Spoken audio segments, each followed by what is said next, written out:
Bonjour à tous et bienvenue sur boursicoté.com pour cette nouvelle analyse technique des principales matières premières. Donc l'or continue à inscrire de nouveaux points hauts significatifs ici sur sa tendance court terme.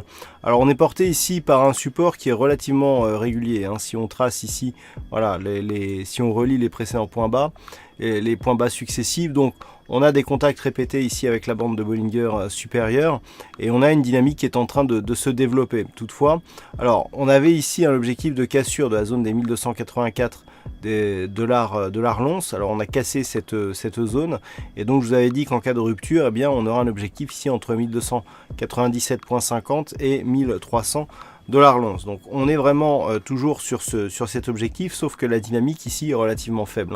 Depuis notamment que nous avons cassé ici cette zone intermédiaire des 1280, zone qui est d'ailleurs devenue ici zone de support, eh bien on ne peut pas dire que la dynamique se soit réellement accélérée.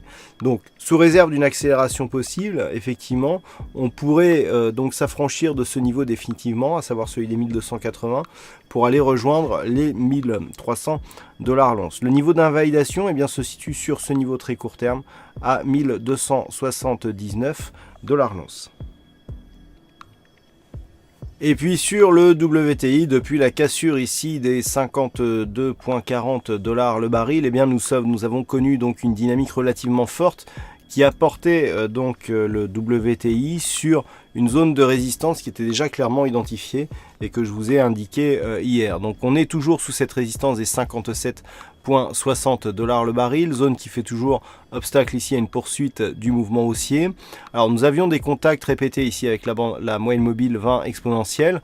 On a eu un autre contact hier et depuis les cours vraiment se stabilisent au-dessus de cette moyenne mobile. Donc nous sommes toujours dans une phase de consolidation horizontale, mais qui évolue au-dessus de sa moyenne mobile 20 exponentielle, donc nous sommes toujours dans une dynamique haussière. Toutefois, pour valider la poursuite de cette dynamique, il faudrait casser ici les 57,60 $ le baril à la hausse. Dans ce cas-là, l'objectif serait un retour sur une résistance majeure de la tendance moyen-long terme, à savoir les 62 $ le baril.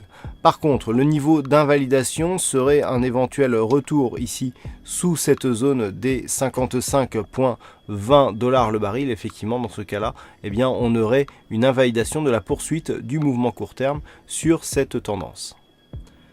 Voilà ce que l'on peut dire donc sur l'analyse technique de ces principales matières premières. Passez une bonne soirée, de bons trades. On se retrouve dès demain pour d'autres analyses techniques, toujours sur le site boursicoté.com.